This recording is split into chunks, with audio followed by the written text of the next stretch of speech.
anhum. Saya akan mulai ikhwah. Abu Bakar ini beliau berada atau berasal dari suku yang masyhur, ya. Suku beliau adalah suku Taim, ya, dari kabilah yang masyhur di Arab, termasuk suku yang banyak memimpin peperangan, suku-suku yang banyak orang-orang yang pintar di situ, orang-orang yang kaya, suku yang punya peradaban yang bagus. Kabilah Taim bin Murrah bin Ka'ab ini, ya, mereka juga dulu waktu di Mekah di zaman jahiliyah khusus mengurus masalah diat. Diat ini apa namanya, denda, ya, upeti yang harus dibayar kalau ada pelanggaran-pelanggaran. Maka semua orang Mekah kalau melanggar, membunuh orang misalnya atau melanggar satu peraturan di Mekah, mereka membayar ke sukunya Abu Bakar, ya, suku Taim ini, lalu mereka lah yang membayarkan kepada keluarga yang tertimpa musibah. Dan Abu Bakar ini adalah kepala suku Taim. Jadi memang dia bukan orang biasa ini. Kepala suku itu, suku Taim yang terkenal tadi. Nama Abu Bakar sebenarnya adalah Abdullah. Namanya adalah Abdullah. Ya, jadi ini Abu Bakar sebenarnya yang terkenal, ya. Makanya para ulama mengatakan secara histori, ya, walaupun itu bukan sebuah pegangan, semua 4 khulafaur rasyidin namanya dimulai dengan Ain, gitu kan. Jadi Abu Bakar namanya Abdullah, datang setelahnya Umar, datang setelahnya Uthman, datang setelahnya Ali, gitu kan. Jadi sebenarnya di masjid-masjid itu banyak yang ditulis, walaupun ditulis sebenarnya tidak boleh, ya. Tapi kalau orang tulis, semestinya ditulis namanya Abdullah. Nanti dalam kurung Abu Bakar, mestinya seperti itu, sehingga orang tidak lupakan namanya yang sebenarnya. Namanya ada Abdullah bin Abi Kuhafa. Abi Kuhafa ini nama ayahnya, ya, nama ayahnya. Ya. Uthman bin Amir, Uthman ibn Amir. Dan saya mohon maaf, pernah saya sampaikan di salah satu pengajian saya, sudah diupload di YouTube. Saya keliru pada saat mengatakan, dan semoga Allah ampuni saya pada saat itu, ya. Saya sempat mengucapkan Abu Kuhafa tidak sempat masuk Islam, gitu kan. Padahal sebenarnya Abu Kuhafa sempat masuk Islam, dan ada riwayat sahih yang saya temukan bahwasanya Abu Kuhafa di akhir hidupnya pembebasan kota Mekah sempat digendong oleh Abu Bakar, lalu Abu Bakar menuntunnya di depan Nabi SAW untuk syahadat, dan dia sempat Islam, ya, radhiyallahu anhum ajma'in. Dan ini memang karena saya kemarin kekurangan informasi, tapi insya Allah semoga Allah ampun. Dan ini bukan aib, ikhwah, ya. Perlu ambil pelajaran juga dalam majelis ilmu. Kalau seseorang itu salah, dia mengatakan maaf saya salah, saya keliru, dan diperbaikin. Itu sebenarnya yang benar. Karena kalau kita biarkan hanya karena kesombongan, hanya karena ego, akhirnya kita bukan penuntut ilmu sebenarnya. Ya, orang semua bisa salah, mengaku oh ya saya salah, mohon maaf saya keliru, lalu lurus datang kepada jalan yang benar. Itu yang benar. Penuntut ilmu memang begitu. Jadi ada saatnya mereka bisa mengakui kesalahannya dan memang membenarkan kalau mereka benar menyampaikan hujah yang ada, gitu kan. Jadi Abu Kuhafa radhiyallahu anhu meninggal dalam keadaan Islam. Abu Kuhafa ini namanya adalah Uthman bin Amir. Uthman ibn Amir. Ini namanya ayahnya Abdullah atau Abu Bakar radhiyallahu anhum. Dan ibunya bernama Ummul Khair, julukannya, ya, Ummul Khair panggilannya, dan namanya adalah Salma binti Sakhar bin Amir. Salma binti Sakhar bin Amir, ya. Sebelum masuk Islam, Abu Bakar ini namanya adalah Abdul Ka'bah. Abdul Ka'bah, pernah dipanggil Abdul, jadi hambanya Ka'bah, gitu kan. Ini ada alasannya, gitu kan. Jadi pada saat ibunya, jadi ada dua, ada di sini ibunya pernah, ya, di suku ibunya itu pada saat Abu Bakar belum lahir, selalu kalau ada anak laki-laki pasti lahir dalam kondisi cacat, ya. Sebelum Abu Bakar lahir beberapa waktu ini, kalau ada yang lahir bayi-bayi pasti cacat, atau memang dari hasil yang tidak sah, gitu kan. Atau kalau ada laki-laki lahir normal, maka meninggal masih bayi. Maka ibunya bernazar, Ummul Khair bernazar, kalau seandainya Allah karuniai dia lahir anak laki-laki, dia akan menamakan Abdul Ka'bah, artinya dia akan abdikan kepada Ka'bah itu, ya, sebagai tanda, ya, pengabdiannya kepada Allah Subhanahu wa taala. Kemudian juga dia memiliki nama yang lain, yaitu Atiq. Dan Atiq juga ini berselisih ulama tentang sebab dikatakannya Atiq. Tapi yang paling kuat, ada yang mengatakan Atiq itu artinya sebenarnya muharrar, ya, muharrir, yang terbebaskan, gitu kan. Ada yang mengatakan tadi kisah ibunya itu yang sukunya tidak ada yang melahirkan anak laki-laki, lalu dia mengatakan kalau anak ini lahir normal selamat, saya akan bebaskan dan saya akan seperti diserahkan kepada Ka'bah. Ada yang mengatakan juga karena putihnya warna kulit beliau radhiyallahu anhu, maka dikatakan Atiq, terbebaskan dari warna hitam, gitu kan, kulitnya. Tapi yang paling kuat adalah pendapat yang menggunakan hadis yang sahih, di mana Nabi SAW memang pernah mengatakan kepada para sahabat pada saat sahabat lagi pada ngumpul, maka kata Nabi SAW, siapa yang ingin melihat orang yang terbebaskan dari api neraka, atikum minan nar, falyanzur ila hadzal rajul, maka dia lihat ke orang ini, ditunjuklah Abu Bakar. Semenjak itu kata Aisyah radhiyallahu anha dalam hadis Bukhari, Abu Bakar juga dipanggil dengan Atiq, Atiq. Kalau Abu Bakar, Bakar ini bukan nama anaknya ya, bukan nama anaknya, tapi Bakar ini dari kata-kata bakkara yubakkiru, yang artinya awal-awal waktu, ya itu. Yang dari awal dikatakan Abu Bakar karena dia awal masuk Islam, orang termasuk yang awal masuk Islam. Jadi biasanya kan kalau dia punya anak maka dikatakan Abu Fulan ya, tapi ini bukan Bakar nama anaknya, tapi ini karena dia baru masuk Islam dan karena dia orang yang pertama dari kalangan laki-laki dewasa masuk Islam, maka dikatakan Abu Bakar. Ini sebab dinamakan Abu Bakar. Sementara dari sisi khalqiyah ya, sisi khalqiyah itu ciptaan fisiknya, disebutkan Abu Bakar ini orangnya kurus gitu kan, badannya kurus. Kemudian beliau memiliki kulit yang berwarna putih, serta beliau memiliki tinggi yang sedang ya. Aisyah memberikan gambaran urat-urat di tangannya terlihat ya, karena kurus badannya radhiyallahu anhu. Tapi kita akan lihat nanti bagaimana perannya, dan kita ambil dari kenapa kita sebutkan ciri fisiknya ini, agar kita lihat ternyata fisik bukan jadi tolok ukur, bukan jadi tolok ukur dalam Islam. Bisa orang itu kecil, bisa orang itu cacat, bisa itu orang mungkin di mata manusia kecil, tapi di mata Allah Azza wa Jalla besar. Abdullah bin Mas'ud radhiyallahu anhu pernah naik di atas sebuah pohon kurma dalam hadis Bukhari, kemudian karena kurus sekali Abdullah bin Mas'ud itu, jadi kurusnya itu antara tulang sama ototnya sama yang tersirat dari dagingnya itu hampir sama karena kecil sekali gitu kan. Waktu dia naik di atas pohon kurma, Abdullah bin Mas'ud, Anda selalu dengar hadisnya diriwayatkan oleh Abdullah bin Mas'ud, sahabat yang mulia, kita mungkin tidak tahu fisiknya, ternyata kurus sekali. Dia naik di atas sebuah pohon, ikhwas sekalian, kemudian ada angin menyingkap bajunya ya, sedikit kelihatan betisnya, maka para sahabat sempat tertawa spontan, bukan niat ingin mengolok ya, karena tiba-tiba lihat orang kok kurus sekali gitu, mereka tertawa. Lalu Nabi SAW, itu dari situ Nabi SAW mengatakan, apakah kalian tertawa dengan dua betisnya Ibnu Mas'ud? Demi zat yang ubun-ubunku dalam genggamannya, maksudnya demi Allah, dua betisnya Ibnu Mas'ud di timbangan hari kiamat lebih berat daripada gunung Uhud. Jadi bukan itu tolokan masalah fisik, walaupun fisik dalam Islam juga boleh dianjurkan untuk dijaga. Tapi kita lihat nanti di sini Allah SWT lebih menuju atau lebih tersasar kepada hati seseorang. Abu Bakar adalah seorang pedagang. Kalau keterampilan beliau adalah pedagang yang sangat mahir, dan beliau memang tinggal di sebuah lokasi ya, di Mekah itu, yang memang lokasi itu seperti umumnya sekarang ya, dia ada seperti komplek gitu ya, di sekitar situ memang yang tinggal orang-orang kayanya Mekah, dan dia tinggal bertetangga dengan Khadijah radhiyallahu anhum ajma'in gitu kan. Dan para ulama sejarah hampir semua sepakat mengatakan persahabatan antara Nabi SAW dengan Abu Bakar justru setelah Nabi SAW menikah dengan Khadijah dan bertetangga dengan Abu Bakar. Disitulah Nabi SAW mengenal Abu Bakar, dan Abu Bakar mengenal Nabi SAW. Dan beliau juga termasuk ya orang yang paling mahir dan mengetahui tentang silsilah orang-orang Arab.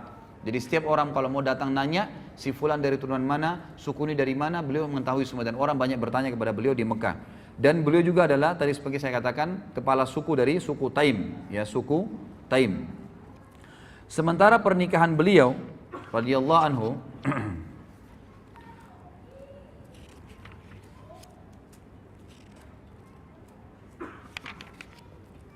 pernikahan Abu Bakar radhiyallahu anhu itu ada dua wanita yang dinikahi di masa jahiliyah dan ada dua yang dinikahi di dalam Islam, gitu kan? Tapi semuanya masuk Islam, semuanya masuk Islam, termasuk yang dua dari Mekah. Yang pertama dinikahi oleh beliau adalah Qutailah binti Abdul Uzza, dan sempat melahirkan dua anak. Dari Qutailah ini lahir dua anak yang bernama Abdullah dan Asma. Abdullah bin Abi Bakar dan Asma binti Abi Bakar. Asma binti Abi Bakar ini yang nanti nikah dengan Zubair bin Awam, dan akhirnya punya anak Abdullah ibn Zubair yang dikenal dengan Zatun Nitaqain, yang merobek bajunya ya, selendangnya kemudian dibuat untuk membungkus bekal, untuk membawa memakan untuk Nabi SAW dan Abu Bakar ayahnya ke Gua Thur, gitu kan? Itu ada kisah sendiri tentunya. Tapi ini Asma, jadi dua anak dari istri yang pertamanya.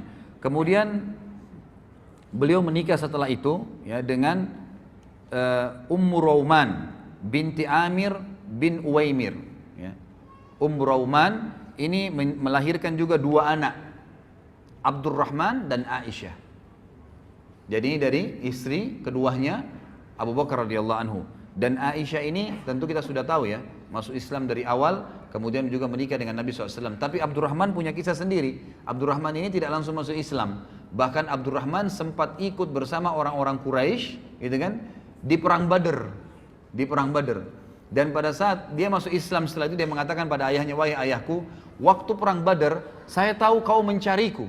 Jadi ternyata Abu Bakar di perang Badar mencari anaknya. Anaknya yang pertama dia mau bunuh karena dalam keadaan kafir, gitu kan.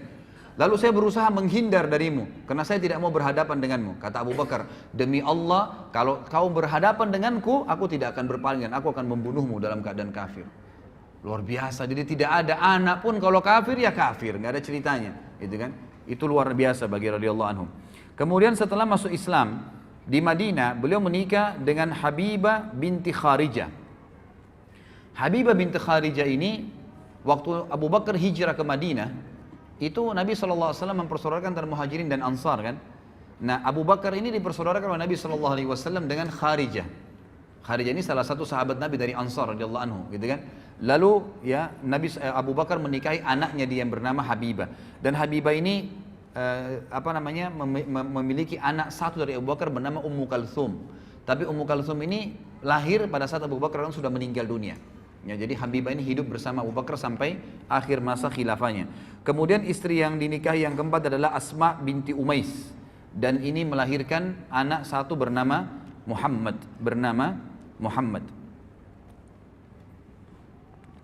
Sekarang kita masuk kepada julukan. Ya. Kenapa beliau diberikan Siddiq?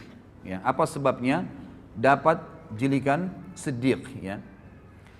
Di sini khilaf diantara ahli sejarah tentang masalah julukan Siddiqnya. Tapi umumnya ya dikatakan bahwasanya Siddiq ini disebabkan karena beberapa kejadian bersama Nabi SAW.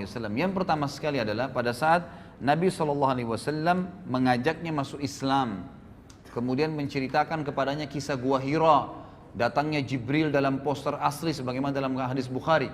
Ya, bahwasanya Nabi SAW berkata, ya pada saat saya turun dari Gua Hira menuju ke rumah saya, maka Jibril dengar suara dari langit mengatakan, wahai Muhammad, anta Rasulullah wa ana Jibril. Lalu Nabi SAW katakan, saya angkatkan kepala saya ke langit, di sana saya lihat badan Jibril memenuhi langit, ke timur, ke barat, ke utara, ke selatan, dan Jibril memiliki 600 ekor sayap, gitu kan? Yang kalau satu sayapnya dikebaskan bumi ini maka akan hancur bumi ini. Tapi pada saat itu Nabi SAW menyampaikan kepada Khadijah, Khadijah percaya. Maka orang yang pertama masuk Islam wanita adalah Khadijah. Lalu orang kedua yang diceritakan adalah Abu Bakar. Dan Abu Bakar pada saat itu, begitu Nabi SAW selesai mengucapkan, langsung dia bilang, apa tuntunanmu hai Muhammad? Asyhadu an la ilaha illallah wa asyhadu anna Muhammadar Rasulullah. Langsung syahadat pada saat itu. Tidak ada keraguan sedikit pun. Langsung. Bayangkan ya, orang menceritakan tentang malaikat yang pada saat itu tidak ada sama sekali. Sekarang saja dengan teknologi canggih, orang kalau bukan dengan iman tidak percaya, apalagi zaman itu. Tapi di sini Abu Bakar tidak ragu sedikit pun. Dan ini adalah bukti yang sangat nyata, ya, kata para ulama tentang wajarnya beliau mendapatkan julukan Siddiq.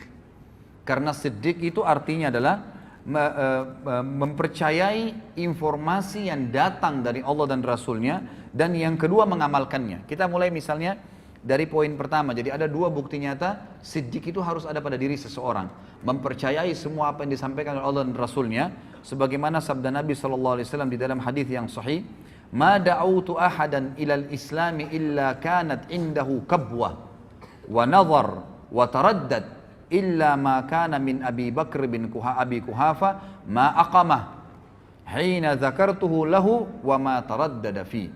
Tidak ada seorang pun yang aku tawarkan Islam kecuali kadang-kadang masih ada pertanyaannya, kadang-kadang masih ada pertimbangannya, kadang-kadang masih ragu, kecuali Abu Bakar. Jadi di sini pertanyaan juga wajar. Khadijah waktu diceritain tentang Gua Hira masih bertanya, gitu kan? Yang lain masih bertanya. Ada orang masih mempertimbangkan, besoknya baru datang syahadat, lusanya baru datang syahadat, gitu kan? Atau orang yang menolak, ragu, kecuali Abu Bakar bin Abi Kuhafa. Maka dia tidak menunggu sedetik pun, sesaat pun. Pada saat aku tawarkan Islam dan aku tentang gua Hira, dia langsung mengikuti dan mengimaninya. Ini berarti ciri siddiq yang pertama.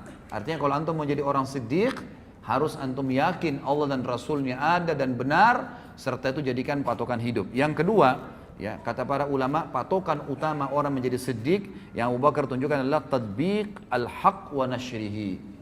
Kalau tadi yang pertama adalah sidqu Allah wa Rasuluh. Jadi mempraktekkan kebenaran yang telah Allah dan Rasulnya sampaikan dan menyebarkannya. Buktinya Abu Bakar radhiyallahu anhu pada saat beliau pertama masuk Islam, baru syahadat nih. Dengarin cerita dari Nabi SAW. Baru kalau kita sekarang mungkin ikut pengajian lah. Apa yang beliau lakukan? Pulang ke rumahnya duduk-duduk, nunggu berita. Dari Nabi SAW belum pulang ke rumahnya langsung nyebarin Islam. Kayak antum dari pengajian langsung ketemu teman, telepon. Tadi saya dari pengajian, tadi dibahas masalah ini, tadi ada hadis ini, diceritain. Habis telepon teman yang satu, telepon lagi teman yang satu, mungkin 10-20 teman diteleponin sama dia, diceritain. Pernah gak antum berpikir begitu dari pengajian? Gitu kan? Kadang-kadang akhirnya ngomongnya yang lain, tidak disebarkan. Maka Abu Bakar apa? Setelah syahadat dengan Nabi SAW, detik itu juga langsung menebarkan Islam. Dan ikhwas sekalian, dari 10 orang yang dijamin masuk surga, 6 orang, berarti 7 dengan Abu Bakar ya. Jadi cuma 3 orang yang bukan. 6 orang masuk Islam di tangannya Abu Bakar. Jadi masuk surga nih, gitu kan? Tangan masuk di tangannya beliau. Yang pertama adalah Utsman bin Affan. Nanti pada saat kita bahas Utsman bin Affan, berapa banyak pahalanya Utsman bin Affan ini. Luar biasa, nanti fadilahnya kita akan sebutkan. Dan masuk Islam di tangan Abu Bakar berarti semua perbuatan Utsman diambil pahalanya oleh Abu Bakar. Kemudian Abdurrahman bin Auf. Siapa yang tidak kenal kisahnya luar biasa. Nanti akan kita bahas juga kisahnya. Luar biasa perannya dalam Islam. Dan ini orang-orang yang terpercaya sampai ditunjuk oleh Nabi SAW. Abu Bakar di surga, Umar di surga, Uthman di surga, Abdurrahman bin Auf di surga. Ditunjuk gitu kan, karena perilakunya. Kemudian Talha bin Ubaidillah juga termasuk yang masuk surga. Kemudian Sa'ad ibn Abi Waqqas yang masuk surga. Az-Zubair bin Awam yang masuk surga. Abu Ubaidah bin Jarrah yang mati syahid di perang Mu'tah, gitu kan, juga masuk Islam di tangan Abu Bakar radhiyallahu anhu. Ini luar biasa nih. Dan kata ahli sejarah yang lebih luar biasa lagi, Abu Bakar ini seorang pedagang. Dan orang pedagang ini, gitu kan, dia tidak pernah, dia selalu khawatir. Misal gini, antum lagi coba pertemukan gini, kasus sederhana aja. Antum lagi dagang, lagi ramai pedagang datang, gitu kan. Apa pembeli, mohon maaf, pembeli lagi ramai datang ke toko Anda. Kemudian azan. Apa kira-kira antum lakukan? Berani nggak antum bilang, maaf ya sudah azan, habis sholat, tutup. Ada pembeli 10, masing-masing mau beli 1 juta. 10 juta masuk duit. Kira-kira bisa nggak? Hah? Ini contoh kecil saja. Ya. Jadi kalau pada saat azan tiba, berhenti, maaf ya, sudah azan, saya mau berhenti, tutup. Ikhwah, saya temukan ada orang di Makassar lakukan itu. Ada satu supir angkot ikhwas sekalian, terkenal kisahnya di Makassar. Itu kalau dia lagi jalan, yang biasa supir angkot kita tahu semoga Allah berikan hidayah, kadang-kadang ugal-ugalan, ini enggak rapi kalau di jalan gitu kan. Ternyata dia sering ikut pengajian, taklim, pengajian sunnah di Makassar diikutin sama dia. Maka pada saat dia nak jalan nih, azan duhur nih, dia bilang maaf Bapak Ibu sekalian, azan saya mau sholat di masjid, yang mau ikut sholat silakan, yang tidak mau nggak usah bayar, silakan cari mobil lain. Parkir.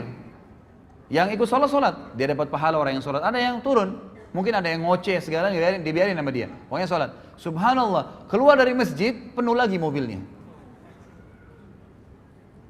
Ini orang yang sidq. Benar, Allah dulu, yang lainnya urusan ke belakang. Gak ada masalah. Seperti itu contohnya ya. Abu Bakar ini seorang pedagang ikhwas sekalian. Dan pada saat dia syahadat, artinya dia mengkufuri semua Tuhannya orang-orang Mekah yang pada saat itu disembah. Dan konsumen dia terbesar adalah orang-orang Mekah. Dia tidak pernah takut kehilangan konsumennya, gitu kan? Tetap dia buktikan dan dia iklankan kalau dia sudah syahadat.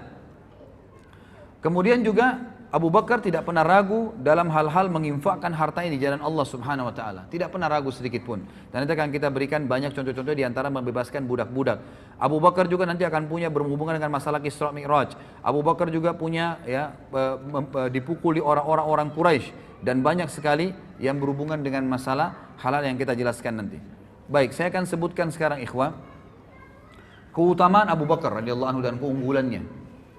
Keutamaan beliau radhiyallahu anhu dibandingkan bukan cuma kita, dibandingkan para sahabat-sahabat juga yang lain, kan? Dikatakan dalam hadis Yang pertama adalah riwayat Imam Bukhari dalam kitab Fadailus Sahaba dari Abu Sa'id Al-Khudri radhiyallahu anhu, ia berkata Rasulullah SAW bersabda, inna min amannin nasi alayya fi suhbatihi wa malihi Aba Bakar, walau kuntu muttakhidan khalilan ghaira rabbi lattakhadtu Aba Bakar, walakin ukhuwatul islami wa mawaddatuh la yabqayanna fil masjid babun illa sudda illa babu Abi Bakar. Sesungguhnya orang yang paling berjasa kepadaku, ikhwah ini yang bicara kiai dan guru kita dan Nabi kita Muhammad sallallahu alaihi wasallam. Dia mengatakan apa? Sesungguhnya orang yang paling berjasa kepadaku dengan persahabatan dan hartanya adalah Abu Bakar, yang oleh orang-orang Syiah dikafirkan. Di mana Nabi sallallahu alaihi wasallam, perhatikan bedanya antara perkataan Nabi SAW dengan orang-orang Syiah. Kata Nabi SAW, sesungguhnya orang yang paling berjasa kepadaku dengan persahabatan dan hartanya adalah Abu Bakar. Seandainya aku boleh mengangkat seorang kekasih, aku boleh mencintai orang berlebihan, ya, selain Tuhanku, niscaya aku akan memilih Abu Bakar sebagai khalil, kekasih pilihanku. Akan tetapi yang dibolehkan dalam Islam adalah persaudaraan. Ini di halaman 118 ya, yang pegang bukunya. Dan kasih sayang tidak tersisa, tidak boleh. Ini akhir hadis ini disebutkan pada tahun ya 10 Hijriah. Setelah Nabi SAW pulang dari Haji Wada. Waktu itu ikhwas sekalian dan akhwat rahimakumullah, masjid Nabi SAW itu didempetin oleh rumah-rumah sahabat. Dan rumah-rumah sahabat ini begitu buka pintu langsung masjid Nabi. Ya, gitu. Semua itu. Di tahun 10 Hijriah, Nabi SAW memerintahkan semua rumah sahabat dibongkar. Nggak boleh ada di situ. Kalau mau diwakafin buat masjid silakan. Kata Nabi SAW, semua pintu yang menuju ke masjid, rumah yang hadap masjid langsung dempet, semua harus dikosongkan. Kecuali rumahnya Abu Bakar. Abu Bakar saja yang boleh, yang lain tidak boleh. Dan ini kata ulama kelebihan tersendiri, gitu kan? Sampai sekarang antum bisa lihat di sebelah Babus Salam di Masjid Nabawi itu ada namanya Khawkha Abi Bakar. Khawkha ini artinya bekas rumahnya dulu, kan Abu Bakar radhiyallahu anhu. Ini hadis yang pertama, orang yang paling tulus, ya, dan paling disukai dan dicintai oleh Nabi Sallallahu Alaihi Wasallam. Artinya orang yang mencintai orang yang dicintai oleh Nabi Sallallahu Alaihi Wasallam berarti dia mencintai Nabi Sallallahu Alaihi Wasallam. Orang yang membenci berarti membenci Nabi Sallallahu Alaihi Wasallam. Hadis yang kedua, kata Nabi sallallahu alaihi wasallam di dalam hadis yang sahih riwayat Imam Ahmad dan Tirmidzi, arhamu ummati bi ummati Abu Bakar wa ashadduhum fi amrillahi Umar wa ashadduhum hayaan Uthman wa aqdahum Ali. Umatku yang paling sayang kepada umatku itu sendiri adalah Abu Bakar. Orang yang paling menyayangi umat Islam adalah Abu Bakar radhiyallahu anhu.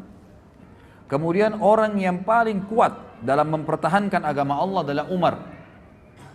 Dan orang yang paling memiliki rasa malu dari umatku adalah Uthman. Dan juga orang yang paling menguasai peradilan, yang paling adil dalam berhukum adalah Ali. Dan hadis ini sudah saya sebutkan tadi, hadis yang sahih, gitu kan. Kemudian juga disebutkan oleh Nabi SAW di dalam hadis yang diriwayatkan oleh Imam Ahmad, Tirmidzi, Ibnu Hibban dan disahihkan oleh Syekh Albani. Inna ahlad darajatil ula la yarawna min fawqahum kama tarawna al-kawkab ad-durri atau durriya fi ufuqis sama wa inna Aba Bakrin wa Umar minhum wa an'ama. Sesungguhnya penghuni derajat-derajat yang tinggi terlihat di atas mereka seperti kalian melihat bintang-bintang yang bersinar di langit. Artinya nanti derajat tinggi di surga itu seperti kita lihat bintang di malam hari terang, jauh sekali dan kita tidak tahu apa-apa di sana, cuma terang saja, benderang gitu. Lalu kata Nabi SAW, sesungguhnya Abu Bakar dan Umar termasuk mereka dan keduanya dalam kenikmatan. Artinya memiliki derajat tertinggi di surga. Juga dalam hadis yang lain, ya, kata Nabi SAW di dalam hadis yang diriwayatkan oleh Imam Tirmidzi dan disahihkan oleh Syekh Albani, kata Nabi SAW, ma li ahadin indana yadun illa waqad kafa'nahu ma khala Aba Bakar. فَإِنَّا لَهُ عِنْدَنَا يَدًا يُكَافِئُهُ اللَّهُ بِهَا يَوْمَ الْقِيَامَةِ وَمَا نَفَعَنِي مَالُ أَحَدٍ قَطٌّ مَا نَفَعَنِي مَالُ أَبِي بَكْرٍ وَلَوْ كُنْتُ مُتَّخِذًا خَلِيلًا لَاتَّخَذْتُ أَبَا بَكْرٍ خَلِيلًا وَإِنَّ صَاحِبَكُمْ خَلِيلُ اللَّهِ. Tidak seorang pun yang mempunyai jasa baik kepada kami kecuali kami telah membalasnya kecuali Abu Bakar. Jadi semua sahabat Nabi SAW kalau memberikan sesuatu, diberikan sesuatu pasti Nabi balas langsung pada saat itu, diberikan balasan. Kecuali Abu Bakar, sesungguhnya dia mempunyai jasa yang mulia. Allah lah yang akan membalasnya pada hari kiamat.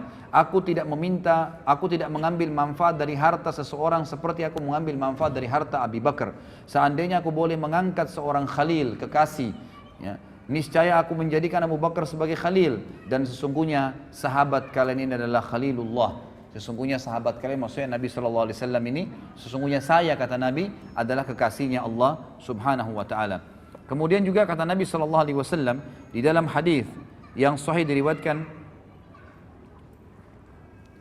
atau disebutkan oleh Syekh Albani dengan sanad yang sahih dari Jabir bin Abdullah radhiyallahu anhu bahwasanya Rasulullah SAW bersabda, Abu Bakar wa Umar min hadzal dini kamanzilatis sam'i wal basari minar ra's. Abu Bakar dan Umar dalam agama ini kedudukannya seperti pendengaran dan penglihatan bagi kepala. Abu Bakar dan Umar bagi umat ini kedudukannya seperti pendengaran dan penglihatan bagi umat ini. Kita bisa tahu ya, kita bisa bayangkan kalau pendengaran dan penglihatan, artinya Nabi SAW membahasakan, ini bahasa kiasan. Siapa yang mau penglihatannya benar, pendengarannya benar, ikuti Abu Bakar dan Umar. Selesai. Ya, itu maknanya. Kemudian juga Nabi SAW berkata dalam hadis Ibnu Mas'ud, ya, diriwayatkan oleh Imam Tirmidzi dan Ibnu Mas'ud, disahihkan oleh Syekh Albani. Ibnu Mas'ud berkata radhiyallahu anhu bahwasanya Rasulullah SAW bersabda, "Iktadu billadaini min ba'di min ashabi Abi Bakar wa Umar." Teladanilah dua orang setelah peninggalku nanti, ya, dari sahabatku, itulah Abu Bakar dan Umar. Jadi banyak sekali penyampaian dari Nabi SAW seperti ini. Kemudian juga hadis yang lain, Nabi SAW dalam hadis diriwayatkan oleh Imam Tirmidzi dalam Kitabul Manaqib dan Syekh Albani juga menyebutkan dalam sahihnya, dalam silsilah hadis sahihah, bahwasanya Ali radhiyallahu anhu, ya, berkata, suatu hari aku bersama Nabi, aku melihat Nabi SAW, ya, bahwa pada suatu hari Nabi SAW melihat ke arah Abu Bakar dan Umar dan aku sedang berada di sebelahnya. Ini halaman 121 ya.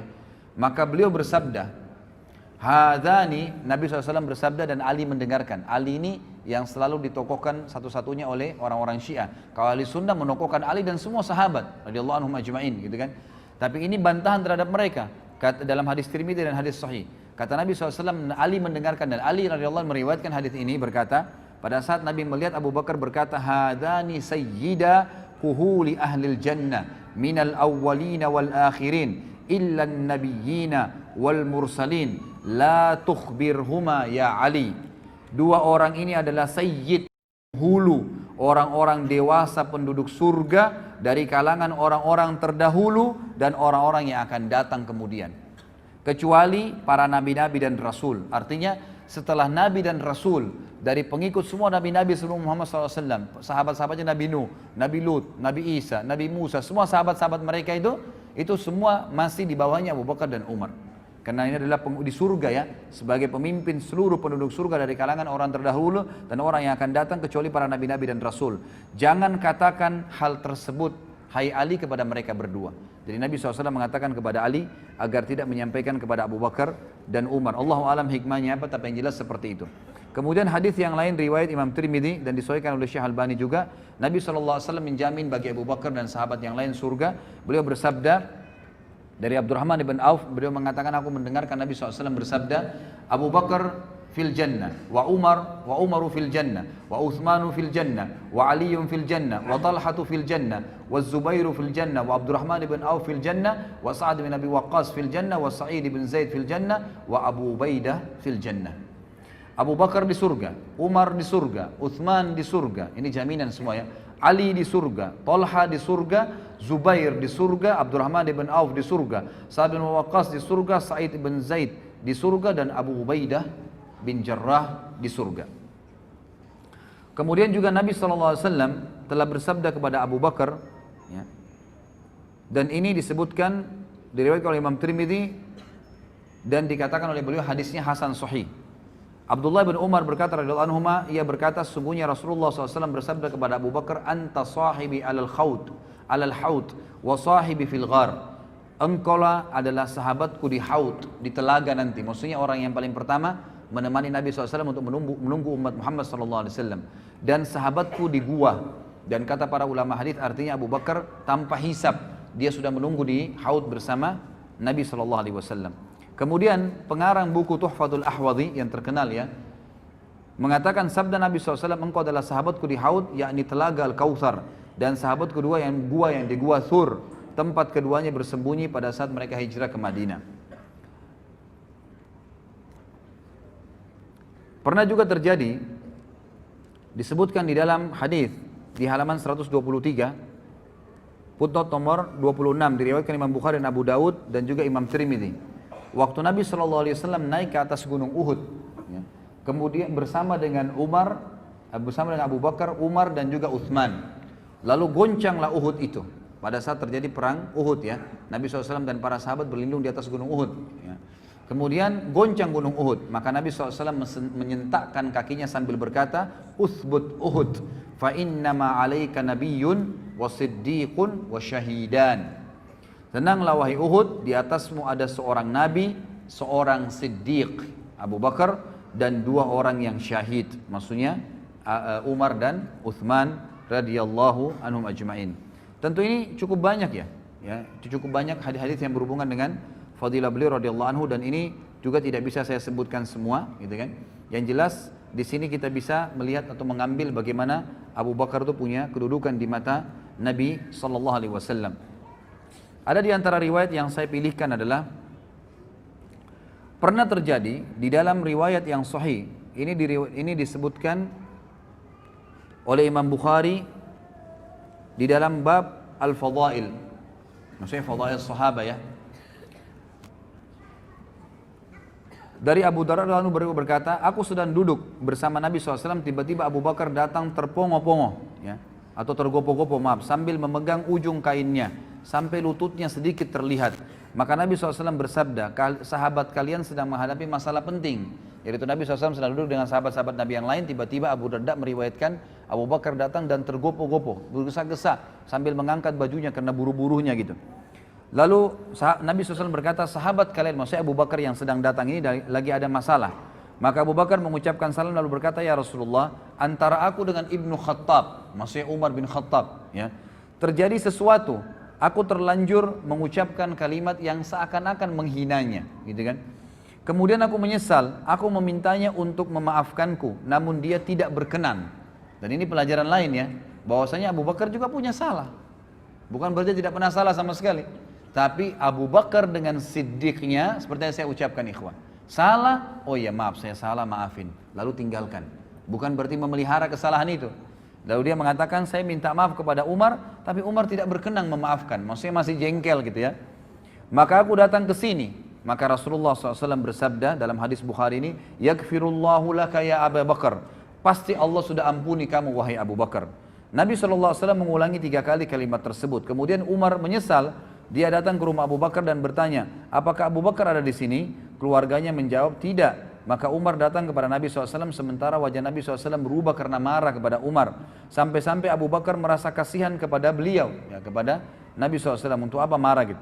Abu Bakar lalu berlutut di depan Nabi SAW dan berkata, ya Rasulullah, akulah yang salah. Aku yang salah ya Rasulullah, maksudnya bukan Umar, dan aku yang mau minta maaf, sambil berlutut depan Nabi SAW. Lalu kata Nabi SAW apa? Ini pelajaran besar, padahal Abu Bakar yang berbuat salah ya, cuma karena dia sudah akuin apa yang terjadi. Kata Nabi SAW, innallaha, dalam hadis Bukhari ini, ba'athani ilaikum fakultum kadzabta wa qala Abu Bakar sadaqa wa wasani binafsihi wa mali fahal antum tariku li sahibi fahal antum tariku li sahibi. Sesungguhnya Allah mengutusku di Mekah, kemudian kalian semua berkata engkau berdusta.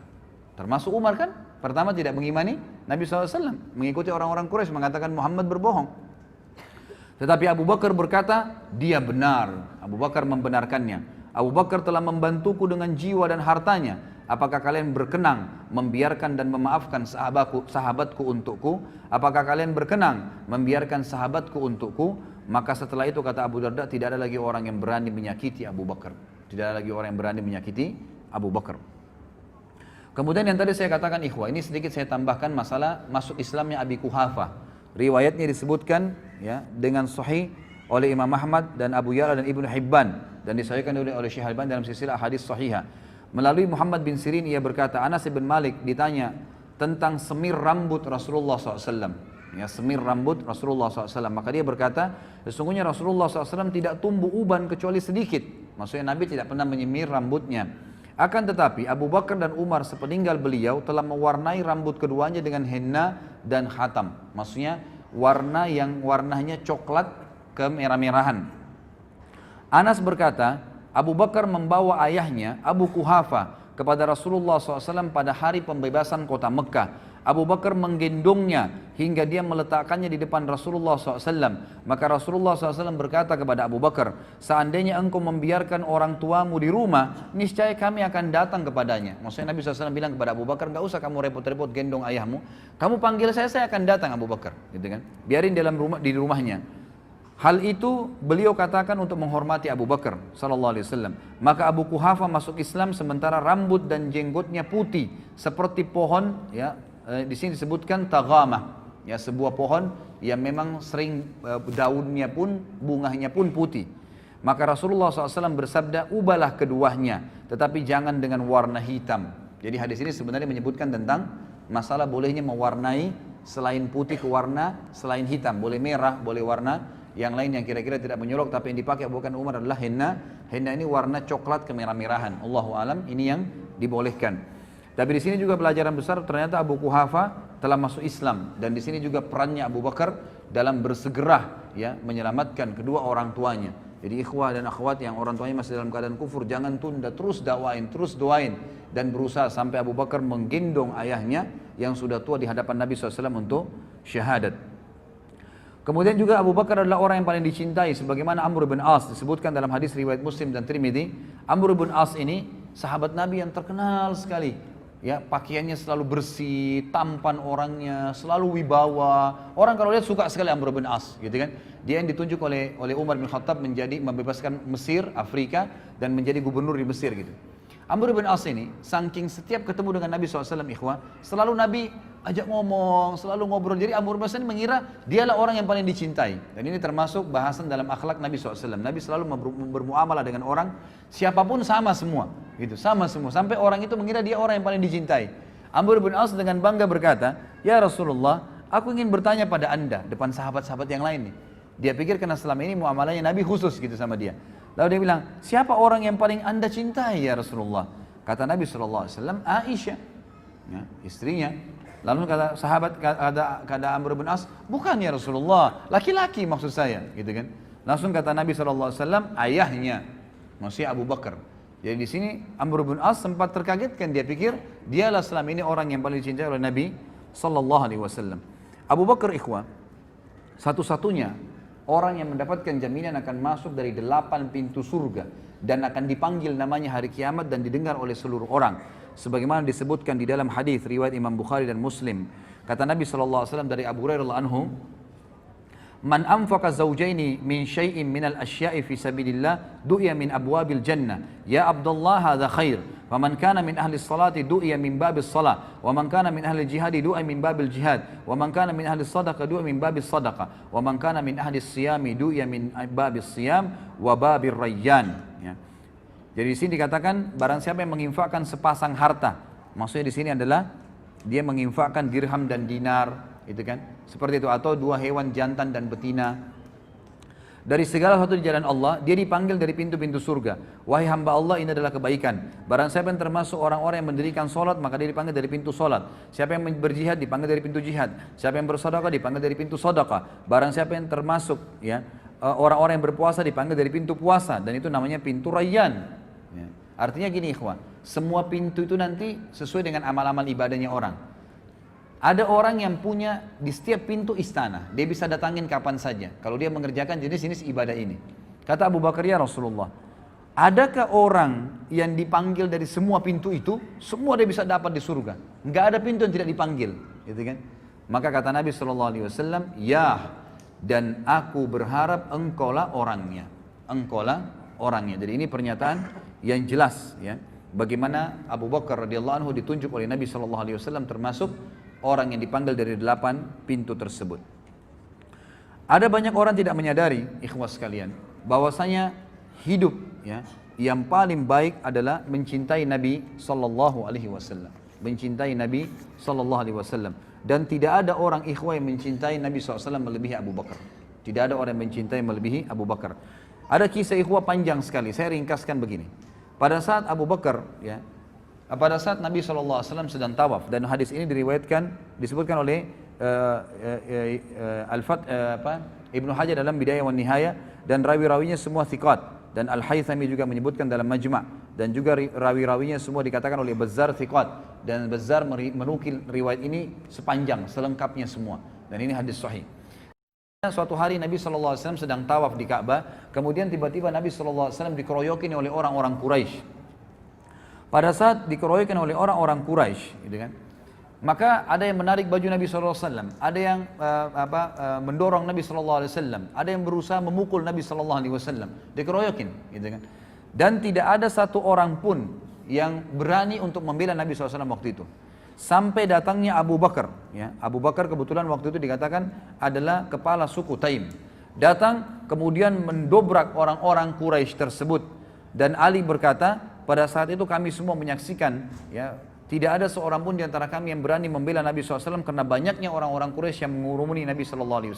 Sampai datangnya Abu Bakar, lalu Abu Bakar memindahkan mereka satu persatu, mendorong dan memukuli satu sama yang lain sambil berkata, ya, apakah kalian mau membunuh seseorang yang mengatakan Tuhanku Allah? Lalu datanglah orang-orang Quraisy mengurumuni Abu Bakar sampai datangnya seseorang yang bernama Utbah bin Rabi'ah. Ya, ini Utbah bin Rabi'ah nanti yang mati di perang Badar, terbunuh di tangan Hamzah radhiyallahu anhu, ya. Maka Utbah bin Rabi'ah pun memegang Abu Bakar lalu menghantamkan sendal yang terisikan dengan dobel karet yang keras ke wajah Abu Bakar dan menjatuhkan Abu Bakar ke tanah, lalu duduk di atas dadanya dan terus memukuli Abu Bakar sampai tidak bisa dibedakan antara hidung dan wajah Abu Bakar karena banyaknya darah yang mengalir, dan akhirnya Abu Bakar pun terpinsankan. Lalu datanglah suku Taim membela Abu Bakar sampai-sampai mereka memikul Abu Bakar, ya, dengan dengan kain, sehelai kain, dan mereka membawa ke rumahnya. Dan waktu itu Ummul Khair, ya, ibunya Abu Bakar masih ada, dan Ummu Khair pun ini duduk sambil menyangka Abu Bakar anaknya sudah meninggal dunia. Mereka terus berusaha memanggilnya, menyadarkannya, membersihkan luka-lukanya sampai sore hari. Pada saat sore hari ternyata Abu Bakar masih bangun dan ternyata dia cuma pingsan. Kalimat yang paling pertama diucapkan oleh Abu Bakar pada saat bangun, bagaimana keadaan Rasulullah Muhammad SAW dalam kondisi sakit keras, gitu kan? Lalu orang-orang sukunya yang kafir-kafir, yang memang tadinya memang membela karena kesukuan, mengatakan tinggalkan saja dia. Bukannya dia peduli dirinya, malah dia peduli dengan temannya, gitu kan? Maka Abu Bakar pun tetap mengucapkan kalimat, bagaimana keadaan Rasulullah kepada ibunya. Kata Ummul Khair, waktu itu belum masuk Islam, ya. Dia mengatakan, saya tidak tahu tentang keadaan temanmu. Kata Abu Bakar, coba tanya kepada Ummu Jamil bint Khattab. Ini salah satu muslimah, sahabiat, gitu kan. Coba tanyakan kepada Ummu Jamil. Ini yang pegang buku di halaman 130, 131 ya kisahnya. 130 sampai 131. Jadi ini saya ringkaskan. Sekarang saya sedang bahas 131 di paragraf pertama. Pergilah kepada Ummu Jamil binti Khattab, tanya kepadanya. Ummu Jamil ini kebetulan seorang sahabiat yang sudah masuk Islam, gitu kan. Lalu datanglah Ummu Jamil kepada Abu Bakar, lalu Abu Bakar mengatakan, bagaimana keadaannya Rasulullah SAW? Kata Ummu Jamil, ada ibumu, Ummul Khair. Kata Abu Bakar, tidak ada masalah, sampaikan saja. Maka Ummu Jamil mengatakan dia dalam keadaan baik. Maka Abu Bakar pun mengatakan Alhamdulillah, ya. Kemudian Abu Bakar pada saat sudah bisa bangun sedikit saja, beliau disuruhkan makan oleh Ummul Khair, ibunya. Beliau mengatakan, demi Allah saya tidak akan makan sampai saya mengetahui tentang keadaan Rasulullah sallallahu alaihi wasallam, sampai saya bertemu dengan beliau. Maka Ummul Khair pun ibunya dan Ummu Jamil meminta Abu Bakar agar bersabar dulu sampai orang-orang selesai bubar semua, ya, karena ini keadaannya tadi tegang, dikeroyokin, ya, orang berkelahi pada saat itu. Setelah itu keduanya memikul Abu Bakar sampai di depan Nabi SAW, dan pada saat tiba di sana Rasulullah SAW pun mencium Abu Bakar, ya, mencium Abu Bakar, dan kaum muslimin menyaksikan masalah tersebut. Lalu Rasulullah SAW sangat terharu melihat keadaannya, hidungnya sudah hancur, gitu kan, penuh dengan darah semua, dan tidak bisa ngomong pun, tergagak-gagak ngomongnya.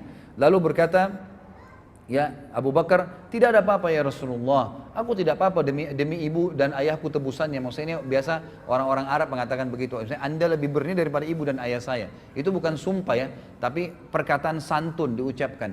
tebusannya ayah dan ibuku ya Rasulullah, aku tidak apa-apa. Terus Abu Bakar mengatakan sambil menangis, dan Rasulullah SAW mengecup kepala Abu Bakar. Ya, dan ini dan lalu Nabi SAW mendoakan Abu Bakar dengan doa yang baik, ya, doa yang baik. Lalu Abu Bakar sempat pada saat itu mengatakan, ya Rasulullah, ini ibu saya, Ummul Khair, orangnya baik, orangnya santun, ajaklah dia masuk Islam dan doakanlah. Maka Nabi SAW pun akhirnya ya mengajak masuk Islam, dan masuk Islamlah Ummul Khair pada saat itu. Masuk Islam ibu Abu Bakar, jadi ibu dan ayahnya masuk Islam. Tapi di sini diangkat oleh penulis buku judulnya khusus tentang bagaimana cintanya Abu Bakar kepada Nabi SAW, dengan bukti dalam keadaan sakit pun tidak mau makan, tidak mau minum, ya dalam kondisi berdarah semuanya, tetap dia membela Nabi SAW dan mendahulukan melihat beliau, memastikan keadaannya baru beliau mau makan dan minum. Kemudian juga ada di sini disebutkan, ada perilaku Abu Bakar yang kata beliau tidak bisa digambarkan lagi dengan kata-kata.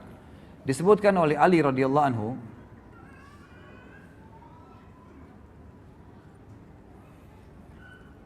riwayat ini disebutkan dalam Tarikh Khulafa halaman 37. Athar ya, sebuah athar yang sahih. Ali radhiyallahu anhu berkata, sungguh aku telah melihat Rasulullah SAW dikerumuni oleh orang-orang Quraisy. Sebagian mendorong beliau dan sebagian lagi mengoyak-ngoyak badan beliau. Mereka berkata, engkaulah orang yang menjadikan Tuhan-Tuhan yang banyak menjadi Tuhan yang satu. Ali berkata, demi Allah, tidak seorang pun dari kami berani mendekat selain Abu Bakar. Dia mendorong sebagian dari mereka, menyingkirkan sebagian dari mereka, dan memukul sebagian lagi. Dia berkata, celakalah kalian. Apakah kamu akan atau kalian membunuh orang-orang, ya, seseorang yang dia mengucapkan Tuhanku Allah, sebagaimana disebutkan dalam surah Ghafir ayat 28. Kemudian Ali mengangkat jubah yang dipakainya, dia menangis sampai jenggotnya basah. Maksudnya Ali menangis pada saat menceritakan kisah ini. Kemudian berkata, aku bertanya kepada kalian dengan nama Allah, apakah seseorang laki-laki beriman dari keluarga Fir'aun lebih baik daripada Abu Bakar? Mana yang lebih baik? Kan dalam Al-Quran diceritakan ya, ada keluarganya Fir'aun yang menyembunyikan imannya. Tapi itu dianggap orang yang beriman pada saat itu. Ali mengatakan, siapa yang lebih baik menurut kalian?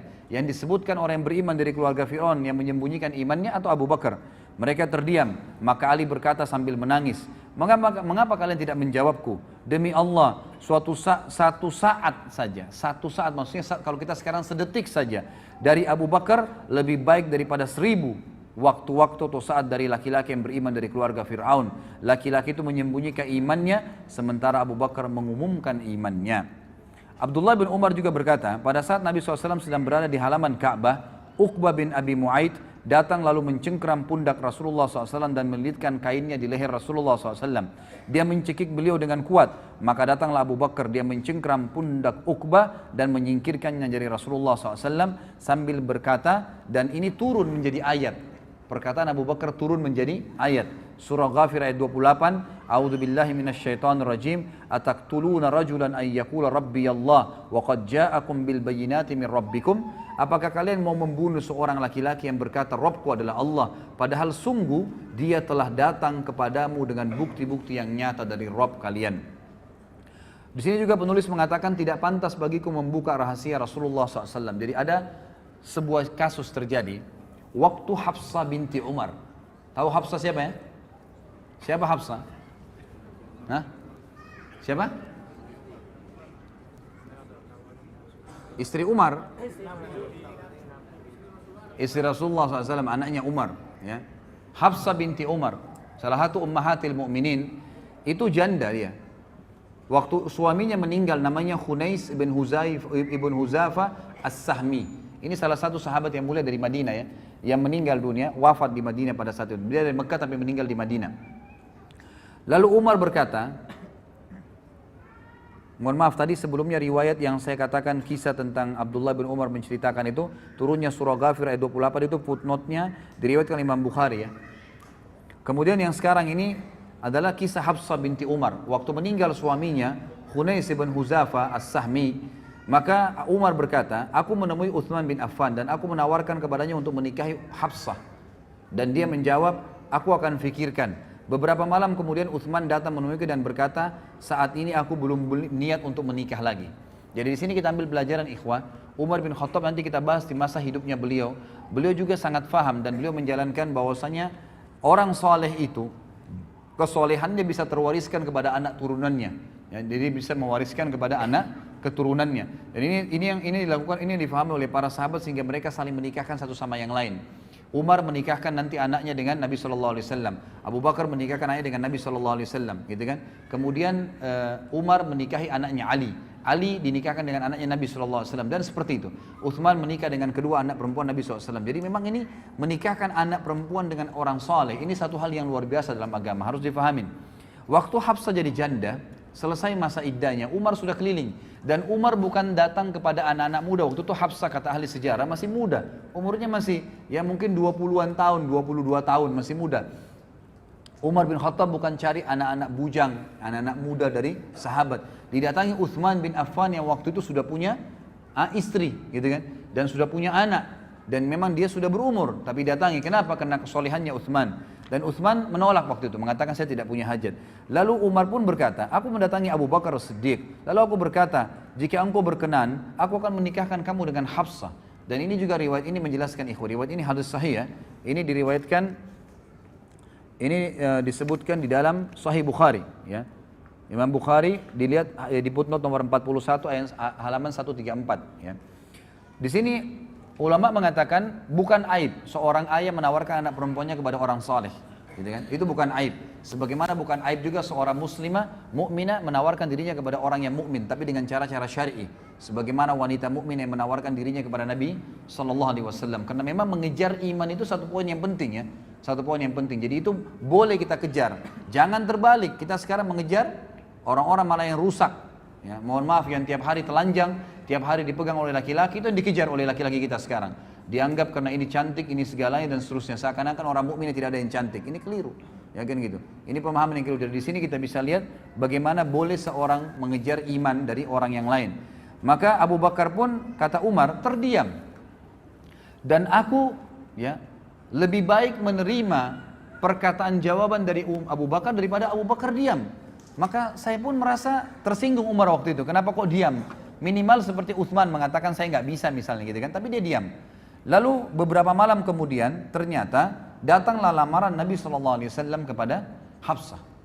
Lalu Umar pun menikahkannya. Di hari pernikahan Nabi SAW dengan Hafsah, Abu Bakar baru berkata kepada Umar begini.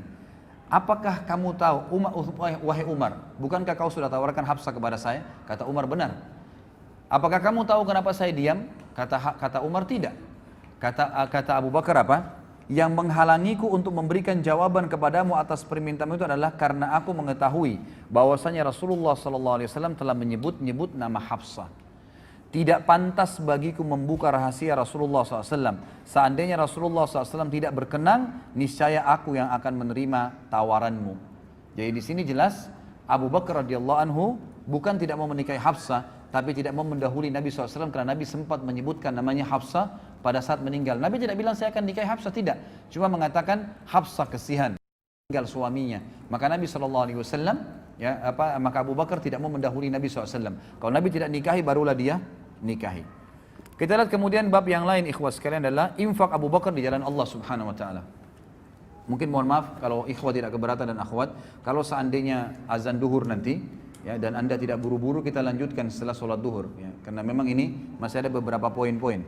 Kalau ada yang punya hajat mendesak tidak ada masalah meninggalkan tempat, tapi kalau enggak saya berharap kita tuntaskan materinya. Kita masuk ke poin yang lain adalah infak Abu Bakar di jalan Allah Subhanahu wa taala. Infak Abu Bakar di jalan Allah Subhanahu wa taala. Disebutkan dalam hadis ya, diriwayatkan oleh Imam Bukhari. Disebutkan oleh Tabarani dalam Kitabul Al-Kabir dari Ibnu Abbas dan dihasankan oleh Syekh Albani. Kata Nabi SAW, "Ma ahadun a'lamu 'indi yadan min Abi Bakar wasani bi nafsihi wa mali wa ankahani ibnatah." Tidak ada seorang pun yang lebih besar jasanya kepadaku daripada Abu Bakar. Dia telah membantuku dengan jiwa dan hartanya, tambah lagi dia menikahkanku dengan putrinya. Maksudnya Aisyah radhiyallahu anha. Tentu Umar bin Khattab tadi menunggu Nabi SAW yang melamar. Tapi ini enggak, Nabi SAW yang dinikahkan oleh Abu Bakar dengan anaknya Aisyah. Kemudian dikatakan juga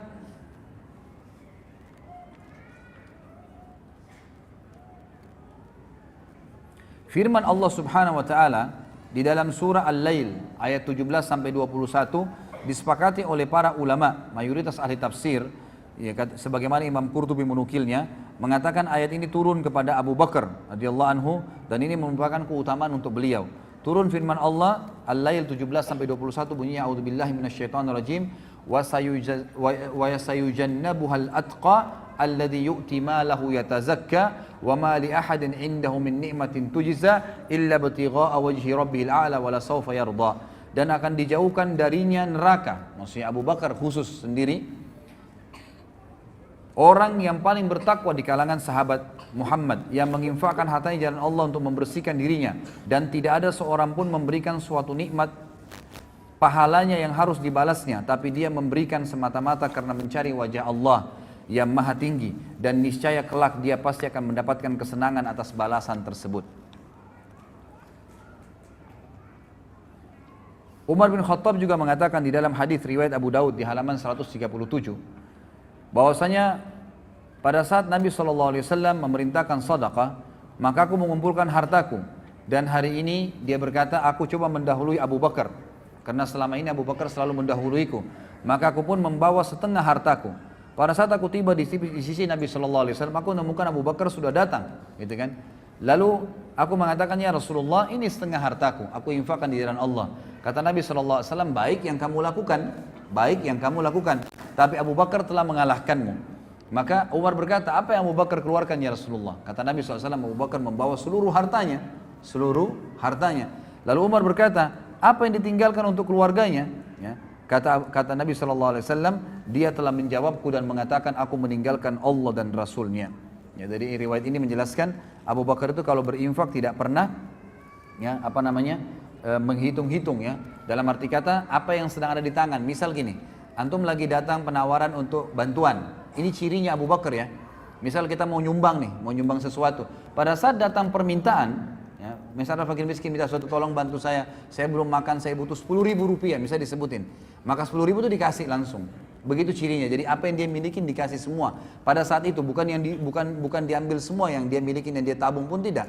Di rumahnya, dimanapun, tapi yang dia siapkan pada saat itu langsung dikasih semua oleh Abu Bakar, itu cirinya. Gitu kan. Jadi ada kesalahpahaman kadang-kadang dengan ikhwah, seakan-akan Abu Bakar menghabiskan semua karena disebutkan dalam beberapa riwayat yang lain yang sahih, Abu Bakar masih punya kebun-kebun, punya pendapatan-pendapatan dari penjualan, gitu kan, yang ada. Jadi bukan seluruh harta diambil, dijual pun semua kebunnya, enggak. Tapi yang ada siap pada saat itu, pada hari itu semua dikeluarkan di jalan Allah Subhanahu Wa Taala.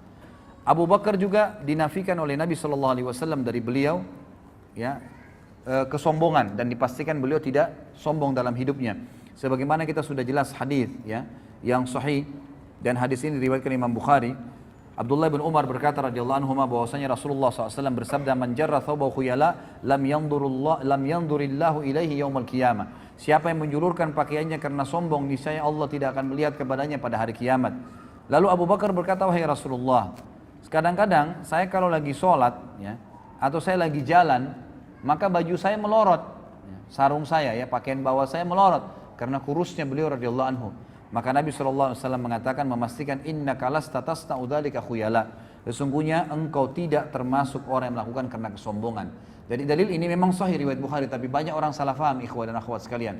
Mereka mengatakan tidak ada, ini menandakan orang kalau isbal, celananya atau pakainya di bawah mata kaki, nggak apa-apa, yang penting tidak sombong. Ini salah pemahamannya. Dan ini sudah kita jelaskan di dosa-dosa besar. Anda bisa lihat di YouTube dosa besar saya lupa berapa, tapi yang jelas membahas tentang masalah isbal. Jadi ada hadis yang melarang ya, mengatakan semua yang di bawah mata kaki adalah di api neraka, itu umum, sombong atau tidak. Dan juga ada hadis yang mengatakan 3 orang yang paling berat sisanya hari kiamat adalah termasuk orang yang musbil, gitu kan. Ini tidak disebutkan karena sombong. Kalau sombong, maka double dosanya. Selain masuk neraka, juga Allah akan murka kepadanya. Allah akan murka kepadanya sebagaimana dijelaskan dalam hadis Bukhari. Jadi hadis ini tidak boleh dijadikan hujah bahwasanya tidak apa-apa orang isbal, yang penting tidak sombong. Keliru, gitu kan? Ini keliru, dan ini ada panjang lebar sudah saya jelaskan, bisa dilihat di YouTube. Abu Bakar radhiyallahu anhu selalu di depan dalam mengerjakan kebajikan ikhwah. Tidak pernah menunda. Jadi pada saat ada kesempatan apapun, orang lagi minta, kadang-kadang syaitan bisikin kita itu masih kuat, itu anak pinjaman, itu begini, minimal kita nggak infak. Pokoknya siapapun yang minta kasih dulu pada saat itu, kecuali ahli maksiat kita tidak berikan bantuan.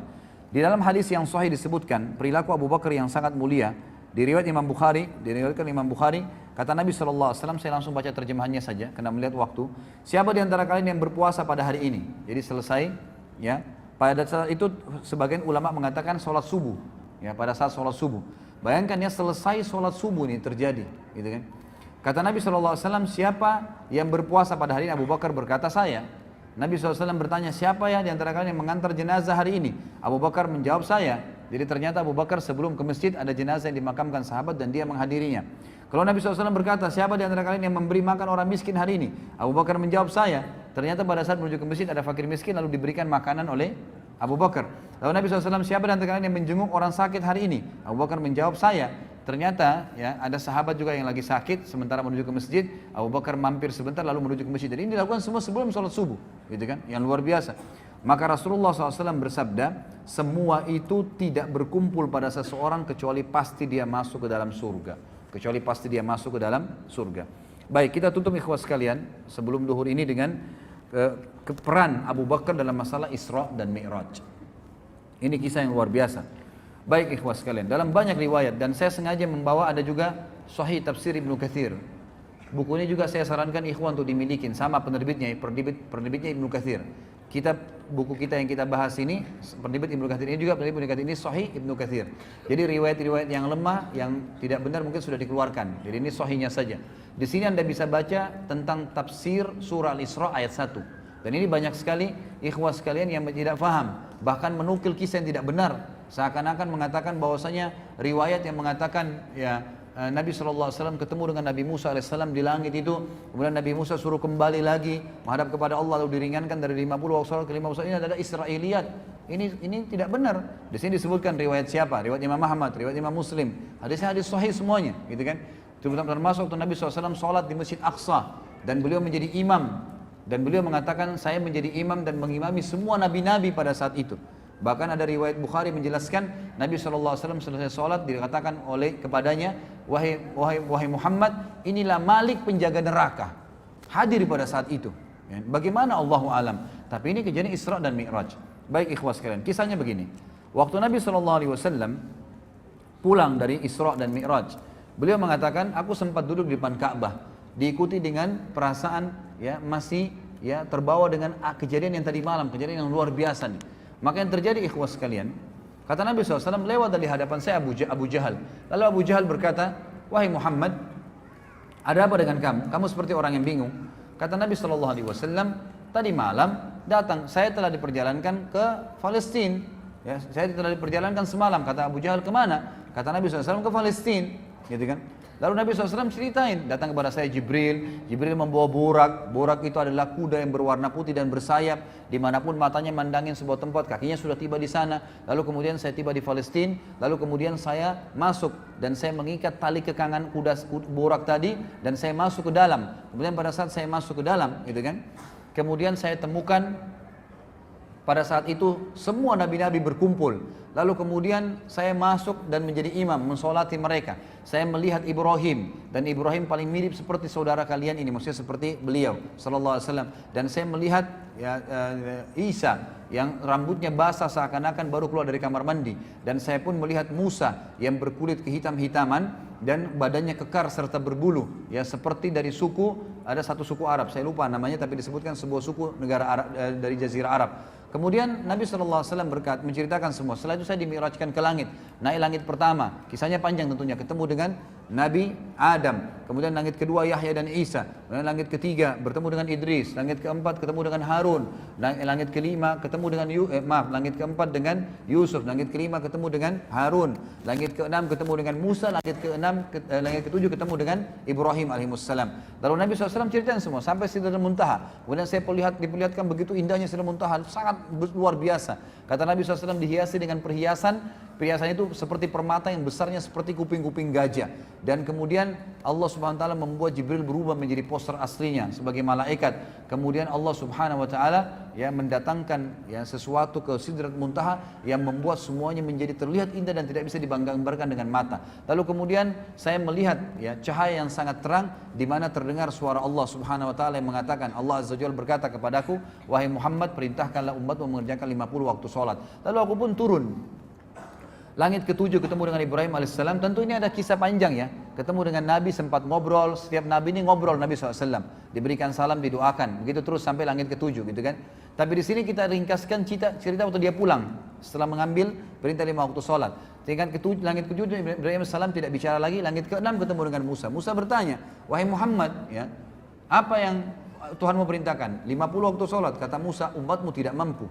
Saya sudah praktekin pada Bani Israel. Bani Israel lebih kuat daripada umatmu tapi tidak bisa. Gitu kan? Kembalilah minta. Nabi SAW mengatakan, saya terus kembali diringankan 5 sampai tertinggal 5 waktu sholat. Dan Musa masih mengatakan berat. Lalu saya berkata, saya sudah malu dengan Tuhanku, maka saya tidak akan kembali lagi. Maka Allah SWT berfirman mengatakan, wahai Muhammad, dia 5 waktu sholat dan akan diberikan pahala 10 kali lipat. Gitu kan? Dan hadis ini hadis sahih, bisa dilihat dalam tafsir As-Surah Al-Isra, diriwayatkan oleh Imam Bukhari. Maka ikhwas sekalian, kata Nabi SAW, saya pun kemudian kembali ke Palestina, kemudian saya kembali lagi ke Mekah. Dan di tengah jalan saya melihat kafilah Quraisy yang sedang jalan dan mereka kehilangan unta. Lalu saya mengatakan, unta kalian di sana, ya di satu tempat. Lalu mereka mengikuti suaraku lalu mendapatkannya. Kemudian saya kembali ke Mekah. Ikhwas sekalian, tahu siapa yang cerita dan siapa yang diceritakan? Nabi Muhammad SAW cerita kepada siapa? Abu Jahal. Ini bukan Abu Bakar, bukan Umar, bukan sahabat yang sudah beriman. Kisah tentang Isra Mi'raj yang tadi itu ringkasnya. Mungkin masih 10 kali lipat lebih panjang dari apa yang saya sampaikan tadi. Yang panjang lebar tentang keadaan alam barzah dan seterusnya. Tapi ringkas cerita ikhwan. Abu Jahal langsung mengatakan, wahai Muhammad, kau mau ceritain gak orang Mekah kalau saya panggil mereka? Kata Nabi SAW, tentu saja. Ya, pertama kali Abu Jahal mau memanggil masyarakat Mekah mendengar dakwah Nabi SAW. Apa tujuannya? Tujuannya ternyata mengatakan, ya kata para ahli sejarah, dia ingin mempermalukan Nabi SAW. Dan dia bilang, ini cerita bohong. Dari mana ini? Ada kuda bersayap bisa terbang, Palestina perjalanan sebulan bolak-balik. Mana bisa, nggak mungkin. Lalu Abu Jahal pun mengatakan kepada orang-orang Mekah, dalam beberapa athar dikatakan naik sebuah gunung namanya Gunung Abi Kubais, tempat mengiklankan informasi di Mekah. Kemudian dia naik dan di sebelahnya ada Nabi SAW. Orang-orang Mekah kalau lihat orang naik di Gunung Abi Kubais, semuanya pada ngumpul dan semuanya tahu ada informasi penting. Dan mereka tambah kaget karena di atas Gunung Abi Kubais ada Abu Jahal, raja mereka orang-orang kafir di Mekah, dan ada Muhammad SAW. Nabi Muhammad SAW adalah orang yang terpercaya di Mekah, tokoh Quraisy, dan belum pernah dua-duanya ini bersatu sama-sama. Di tempat akan disampaikan informasi. Orang-orang kafir Mekah berkumpul karena Abu Jahal, para sahabat kumpul karena Nabi SAW. Apa yang terjadi ikhwan? Abu Jahal mengatakan, silakan Abu Bakar, silakan Rasulullah, silakan Muhammad, sampaikan. Nabi SAW ceritain Isra Mi'raj, kejadiannya begini, semua panjang lebar sampai selesai. Apa yang terjadi ikhwan? Orang-orang kafir dari orang Mekah tambah kafir. Ini gila, ini gak mungkin.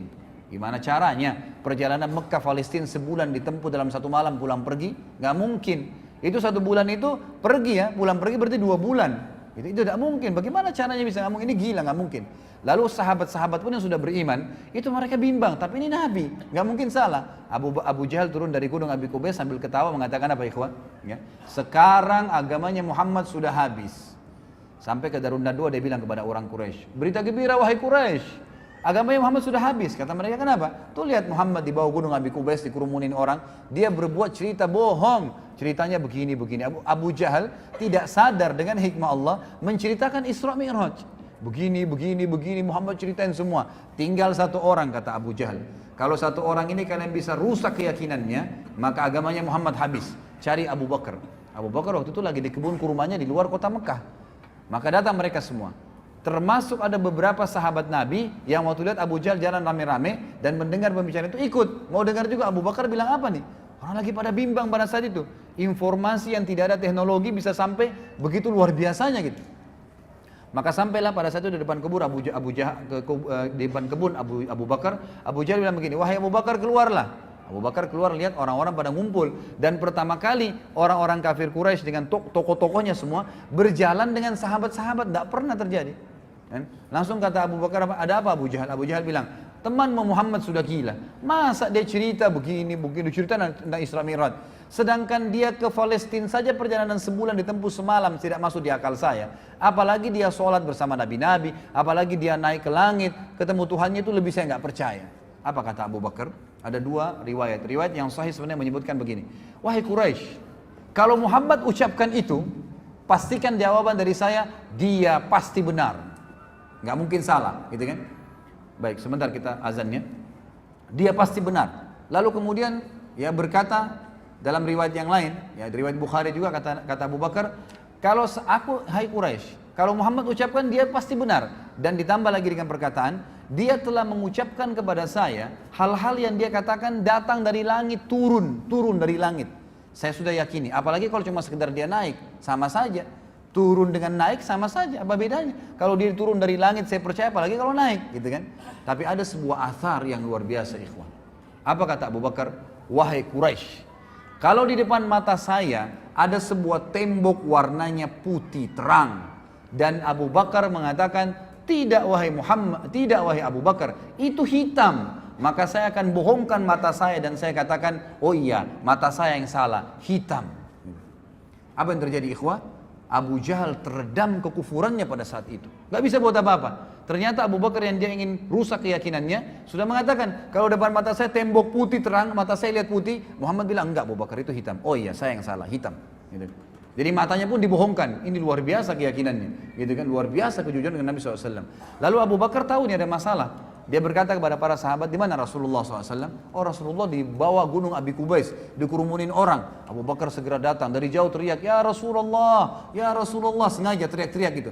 Orang-orang pada balik semua. Seperti di masjid ini kalau ada yang panggil saya dari belakang, pasti antum bilang, loh ini ada yang panggil, kita balik semua. Siapa orang itu?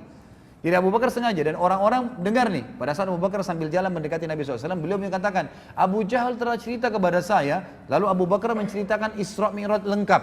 Jadi makin nyebar beritanya. Terus sampai depan Nabi SAW, lalu kata Abu Bakar apa? Benarkah ya Rasulullah? Kata Nabi SAW dengan jelas, benar wahai Abu Bakar. Abu Bakar mengucapkan ikhwan dan akhwat kalimat yang kata ulama dengan kalimat ini Islam sampai kepada kita. Kalau dia tidak ucapkan, kita tidak kenal Islam sekarang. Dia bilang apa? Anda pasti benar. Depannya orang semua, nggak mungkin salah, pasti benar. Semua kekufuran jadi redam pada saat itu. Sahabat-sahabat yang sudah reda keyakinannya jadi kuat imannya. Lalu apa yang terjadi? Abu Bakar kuatkan lagi, sempurnakan, mengatakan apa? Wahai, dia katakan, ya Rasulullah, kami tahu di Mekah ini ada orang-orang yang sudah sering lihat Palestina, lihat Masjid Aqsa, tahu pintu gerbangnya Palestina, pintu Masjid Aqsa, tahu jalan-jalannya. Anda kan belum pernah, kami tahu Anda belum pernah. Kami datangkan orang-orang Quraisy, yang pernah tahu ke sana, termasuk Abu Bakar sendiri pernah ke Palestina, tahu kan itu.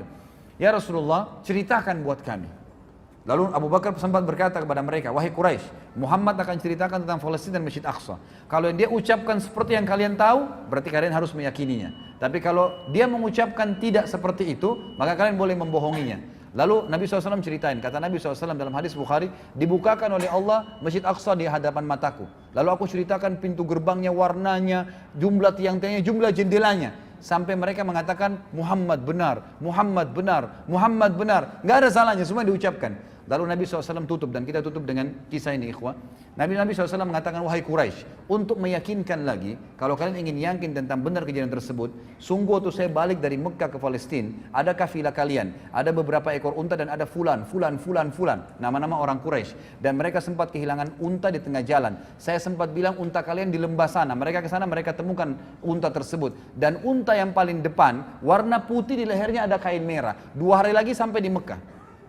Orang-orang Quraisy 2 hari kemudian, ikhwas sekalian, ini penutupan kisah, mereka semua yang beriman dan kafir berkumpul di sebuah pintu namanya pintu Bani Syaibah, pintu gerbangnya Mekah. Situ mereka kumpul, dan ternyata betul sebelum duhur tiba, sebelum waktu duhur, sebelum teriknya matahari, datang kafilah tersebut, dan seperti yang Nabi SAW ceritakan, jumlah untahnya dan orang-orangnya serta unta paling depan warna putih, di lehernya ada kain merah. Lalu berkatalah orang-orang Quraisy, wahai kafilah, kalian dari mana? Mereka bilang kami dari Palestina. Lalu orang-orang Quraisy di Mekah bilang apa?